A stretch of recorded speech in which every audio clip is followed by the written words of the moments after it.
भारत में एक बार फिर से कोविड वायरस पैर पसार रहा है। स्वास्थ्य मंत्रालय के अनुसार देश में 1000 से ज्यादा एक्टिव केसेस हैं। सबसे ज्यादा केरल राज्य से नए मामले दर्ज किए गए हैं। हालांकि गनीमत यह है कि सभी पॉजिटिव मरीजों की कंडीशन स्थिर बताई जा रही है। ओमिक्रॉन का नया स्ट्रेन बनकर कोविड फिर से फैल रहा है। बढ़ते मामलों ने एक बार फिर लोगों की चिंताएं बढ़ाई हैं।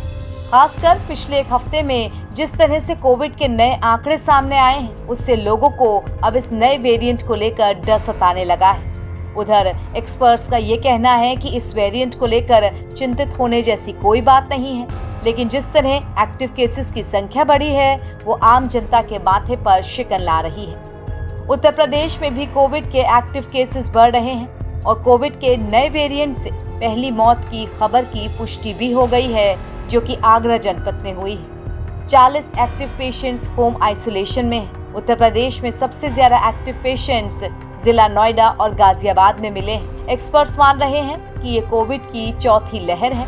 उसका असर 21 से 28 दिन तक रहेगा। हालांकि ये दूसरी लहर की तरह जानलेवा नहीं होगी। जिन लोगों ने वैक्सीनेशन करवाया था वो भी इस लहर में एहतियात बरतें, क्योंकि वैक्सीनेशन नए वेरिएंट का असर होने से नहीं रोक सकता है। इतना जरूर है कि पुराने वैक्सीनेशन की इम्यूनिटी अभी भी पूरी तरह से कमजोर नहीं पड़ी है।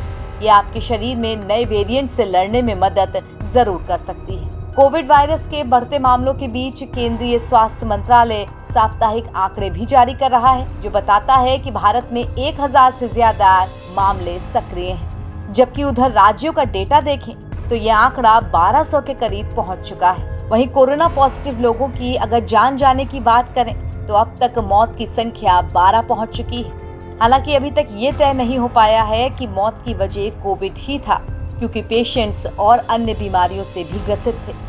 पटना में 4 लोगों की कोरोना वायरस जांच रिपोर्ट संक्रमित होने की पुष्टि हुई है, जिससे कोरोना वायरस के संक्रमण के कुल मरीजों की संख्या वहां पर 10 हो गई है। कोरोना संक्रमित पाए गए टीबी के एक रोगी की जयपुर में इलाज के दौरान मौत की भी पुष्टि हुई है।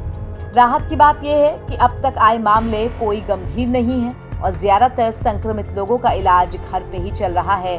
वहीं कुछ लोग काफी हद तक स्वस्थ भी हो चुके हैं। उधर केंद्रीय स्वास्थ्य मंत्रालय पूरी स्थिति पर निगाह बनाए हुआ है और उन राज्यों और केंद्र शासित प्रदेशों से साफ तौर पर कह रहा है जिनके यहाँ मामले ज्यादा हो रहे हैं कि कोविड को लेकर पूरी सावधानी और तैयारी बरती जाए।